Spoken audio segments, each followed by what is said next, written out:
में कैलाश का एक बहुत बड़ा कपड़े का कारोबार था। उसके खानदान में उसकी बीवी शालिनी, 2 भाई राहुल और रंजन और एक छोटी बहन तान्या थी। मगर कैलाश सबसे ज्यादा मोहब्बत अपने नौकर कृष्णा से करते थे। कृष्णा उनका वफादार नौकर था।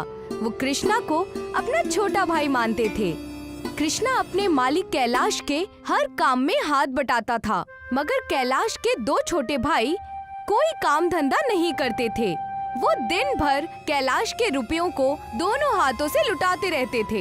एक दिन कृष्णा कैलाश से बोला, छोटे मालिक, आप राहुल बाबू को और रंजन बाबू को समझाते क्यों नहीं? आप दिन भर मेहनत से काम करते हैं और वो आपके मेहनत के कमाई को ऐसे ही लुटाते रहते हैं।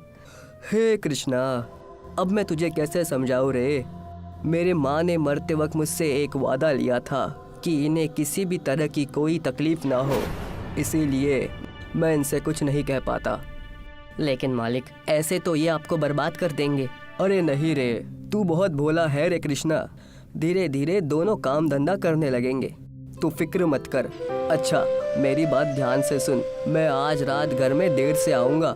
आज सारे कारोबारियों की मीटिंग है और मुझे उसमें बुलाया गया है। ठीक है छोटे मालिक, आप कितने भी रात में आएंगे मैं आपको जागता हुआ ही मिलूंगा। लेकिन क्यों? मालिक, आपको खाना गरम करके भी तो देना है। कृष्णा की बात सुनकर कैलाश मुस्कुराते हुए अपनी गाड़ी से ऑफिस चले गए। मीटिंग में शहर का एक और बड़ा कारोबारी राजन कसाना भी बैठा हुआ था। सारे कारोबारियों ने उसके ऊपर चोरी का इल्जाम लगाया हुआ था। मीटिंग में कैलाश अपने सारे कारोबारी भाइयों से बोले, तुम सब फिक्र मत करो, इस बात का फैसला मैं 1 हफ्ते बाद करूंगा। अब तुम सब अपने अपने काम पर जा सकते हो। मीटिंग खत्म होने के बाद राजन कसाना मुस्कुराता हुआ कैलाश के पास आकर बोला, आपको क्या लगता है कैलाश जी कि इन कारोबारियों ने मेरे ऊपर जो इल्जाम लगाए हैं वो सही है या गलत? सीधी सी बात है राजन, कारोबारियों का सारा पैसा आपके सीक्रेट बैंक में रखा जाता है। अगर अकाउंट में से रुपया कम हुआ है तो आपके ऊपर ही इल्जाम लगेंगे ना। मैंने बैंक मैनेजर से बात कर ली है, 1 हफ्ते के अंदर ये पता लग जाएगा कि आपके ऊपर लगे हुए इल्जाम सही है या गलत। देखिए कैलाश जी, मैं आपसे झूठ नहीं बोलूँगा। ये सच है कि मैंने कारोबारियों के 100 करोड़ रुपए चुराए हैं। अगर आप उन कारोबारियों के सामने मुझे बेगुनाह साबित करेंगे तो मैं उनमें से 50 करोड़ रुपए आपको देने के लिए तैयार हूँ। राजन की बात सुनकर कैलाश बुरी तरह से नाराज हो गए। उन्होंने एक जोरदार थप्पड़ राजन के गाल पर जड़ दिया। तुम्हें शर्म आनी चाहिए राजन, अब तो मैं तुम्हें जेल में भिजवा कर ही रहूंगा। इतना कहकर कैलाश वहाँ से चले गए। राजन कसाना गुस्से से दांत पीसता हुआ बोला, तुझे मैं इस लायक ही नहीं छोड़ूंगा कि तू मुझे जेल तक पहुंचाए। राजन कसाना एक मुजरिम किस्म का आदमी था। उसने अपने सभी गुंडों को बुलाकर कहा, आज रात तुम लोग कैलाश के फैक्ट्री में आग लगा दो। मुझे खबर मिली है कि कुछ दिन पहले कैलाश ने 1 करोड़ रुपए का माल अपने फैक्ट्री में रखा हुआ है। उसने अभी तक उस माल का इंश्योरेंस भी नहीं किया हुआ है। फैक्ट्री जलने के बाद कैलाश सड़क पर आ जाएगा। राजन कसाना के गुंडों ने उसी रात कैलाश की फैक्ट्री में आग लगा दी। कैलाश की फैक्ट्री जलकर राख हो गई और साथ ही साथ उसके अंदर रखा हुआ करोड़ों रुपए का माल भी। कैलाश सड़क पर आ गया। इतने बड़े नुकसान का कैलाश पर बहुत बड़ा सदमा लगा और एक रात कैलाश की अचानक तबीयत बिगड़ गई। कैलाश की बहन तान्या अपने छोटे भाइयों के नंबर पर कॉल मिला कर थक गई, मगर किसी भी भाई ने उसका फोन नहीं उठाया और कैलाश के पास इतने भी पैसे नहीं बचे थे कि वो अपना इलाज कर सके। कुछ ही वक्त में कृष्णा कुछ पैसे ले आया। डॉक्टर को दिखाने के बाद कैलाश ने अपने नौकर कृष्णा से कहा, कृष्णा, तेरे पास ये पैसे कहाँ से आए? मेरे पास तो फूटी कौड़ी भी नहीं है। क्या तू किसी से उधार मांग कर लाया है? नहीं मालिक, जब आपकी तबीयत ज्यादा नासाज हो गई तो मैंने रंजन बाबू के जेब से कुछ पैसे निकाल लिए थे। मैंने उन्हें कुछ पैसे अपनी जेब में रखते हुए देखा था। कृष्णा ने ये बात बोली ही थी कि तभी कैलाश के दोनों भाई गुस्से से आकर बोले, इसने चोरी की है भैया।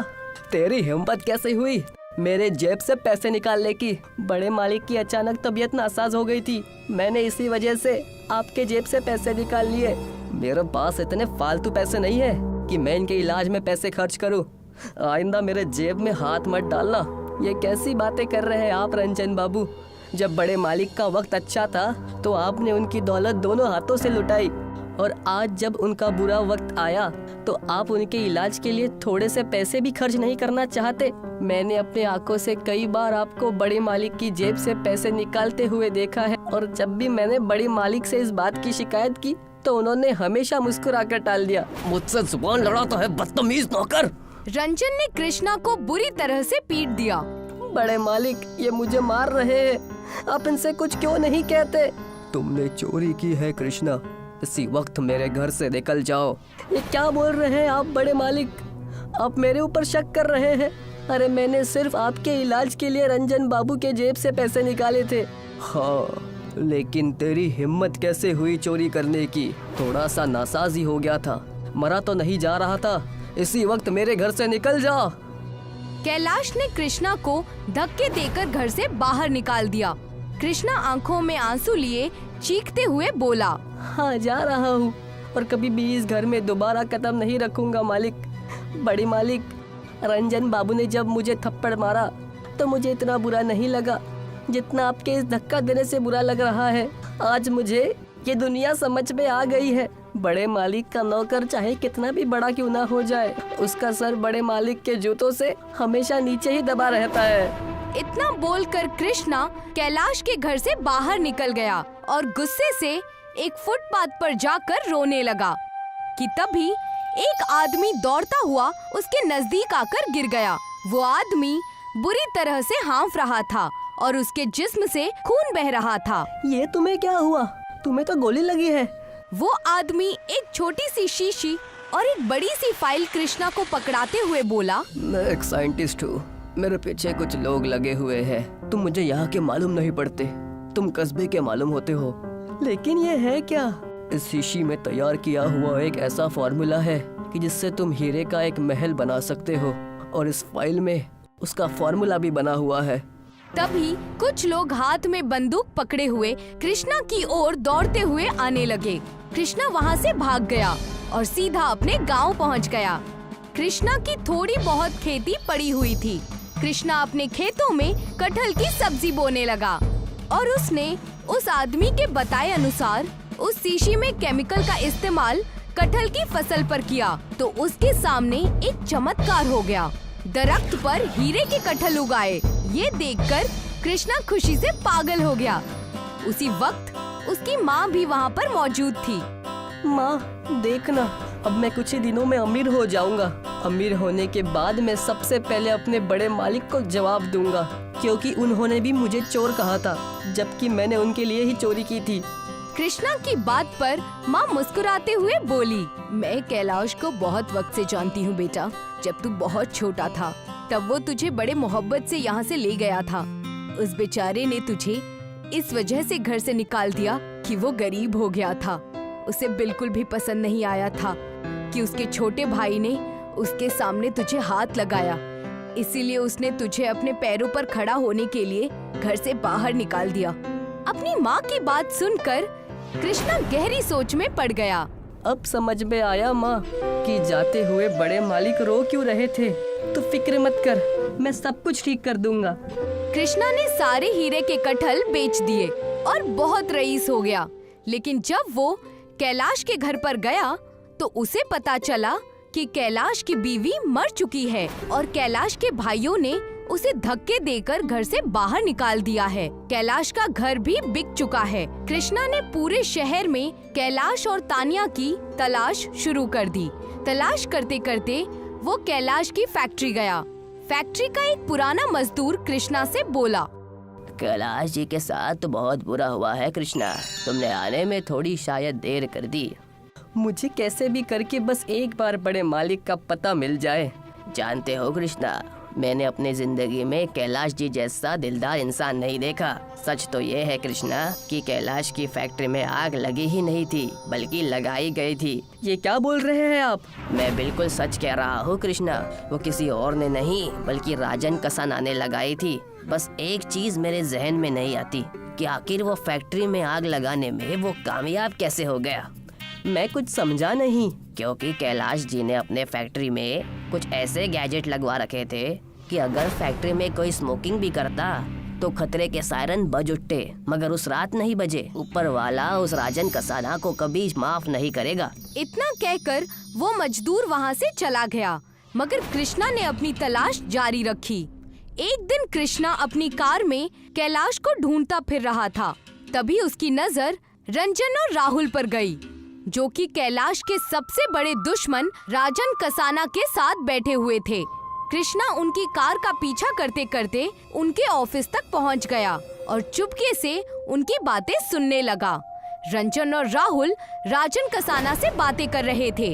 मान गए आपको राजन कसाना जी, आपने भैया की फैक्ट्री में आग लगवा दी और भैया को भनक भी नहीं लगी कि वो आग आपने लगवाई है। कैलाश को तो ये भी नहीं मालूम है कि उनकी फैक्ट्री में आग लगाने में मदद करने वाले उनके ही दोनों भाई हैं। 50 करोड़ की रकम के लिए तो कोई सगा भाई भी अपने भाई को मार सकता है, और फिर तो कैलाश हम दोनों का सौतेला भाई था। तभी कृष्णा उन तीनों के सामने आकर खड़ा हो गया। वो तीनों कृष्णा को देखकर बुरी तरह से घबरा गए। कृष्णा, तूने ये महंगे कपड़े कैसे पहन लिए हैं? क्या कहीं से चुरा कर ले आया है? चुरा कर नहीं राजन बाबू, बल्कि अपने मेहनत से कमाया है। और तुम दोनों क्या जानो मेहनत करना। तुमने तो सिर्फ अपने बड़े भाई की दौलत को दोनों हाथों से उड़ाया है, लेकिन तुम दोनों इतना नीचे गिर जाओगे ये मैंने सपने में भी नहीं सोचा था। अरे कोई सगा भाई भी अपने भाइयों के लिए इतना नहीं करता जितना बड़े मालिक ने तुम दोनों सौतेले भाइयों के लिए किया। हाँ तो तू हमारा क्या बिगाड़ लेगा? फिलहाल मुझे सीधी तरीके से ये बता दो कि बड़े मालिक कहाँ है। हमें नहीं पता वो कहाँ है। अगर ढूंढना ही है तो जाकर उन्हें किसी मंदिर के बाहर ढूंढ। दोनों बहन भाई भीख मांग रहे होंगे। तुम दोनों कार में चाहकर भी कुछ नहीं कर सकता, क्योंकि बड़े मालिक तुम दोनों से बेहद प्यार करते थे। तुम्हें तुम्हारे किए की सजा ऊपर वाला देगा। लेकिन राजन कसाना, जिस दिन मुझे बड़े मालिक मिल गए ना, उसी दिन मैं तुझे तेरे किए की सजा दूंगा। इतना कहकर कृष्णा गुस्से से बाहर निकल गया। कृष्णा ने पागलों की तरह कैलाश की तलाश जारी रखी। कुछ महीनों बाद कृष्णा एक मंदिर में पहुंचा। उसने देखा कि कैलाश और उसकी छोटी बहन तान्या मंदिर के बाहर बैठे हुए थे। ये देखकर कृष्णा की आंखों में आंसू आ गए। वो दौड़ता हुआ कैलाश के पास पहुंच गया। मैं आ गया मालिक, मुझे माफ कर देना। मैं आपके बर्ताव को समझ नहीं पाया, मैंने आपको गलत समझा। कृष्णा को रईस देखकर कैलाश की आंखों में खुशी के आंसू आ गए और तान्या के भी। तेरे जाने के बाद मेरी पत्नी भी मुझे छोड़ के चली गई कृष्णा, और मुझे कुछ दिन पहले पता चला कि मेरे फैक्ट्री में आग मेरे ही भाइयों ने लगाई थी, और ऊपर वाले ने उन्हें इस पाप की सजा भी दे दी। वो दोनों परसों एक रोड एक्सीडेंट में मारे गए। शायद आपको पूरी बात नहीं पता बड़े मालिक, इस खेल का असली खिलाड़ी राजन कसाना था। उसने ही रंजन बाबू और राहुल बाबू को भड़काया और उन दोनों को 50 करोड़ का लालच देकर आपके फैक्ट्री में आग लगवाई। असली मुजरिम राजन कसाना है। तभी अचानक कैलाश लड़खड़ाते हुए जमीन पर गिर गया। ये देखकर कृष्णा और तान्या बुरी तरह से घबरा गए। आप फिक्र मत कीजिए मालिक, मैं आपको अभी और इसी वक्त अस्पताल ले चलता हूँ।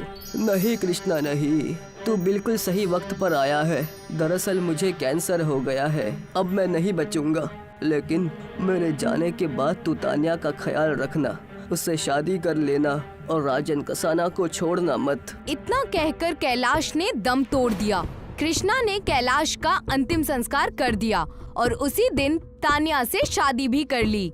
कृष्णा अब बहुत रईस आदमी बन चुका था। कृष्णा ने ठीक राजन कसाना की तरह उसकी ही फैक्ट्री में आग लगवा दी। राजन कसाना भी सड़क पर आ गया, मगर वो इस सदमे को बर्दाश्त न कर सका और पागल हो गया। कुछ दिनों बाद कृष्णा अपनी बीवी तान्या को लेकर अपने गांव चला गया और वहाँ एक कोठी बनवाकर रहने लगा। कृष्णा आज भी हीरे के कटहल उगाता है।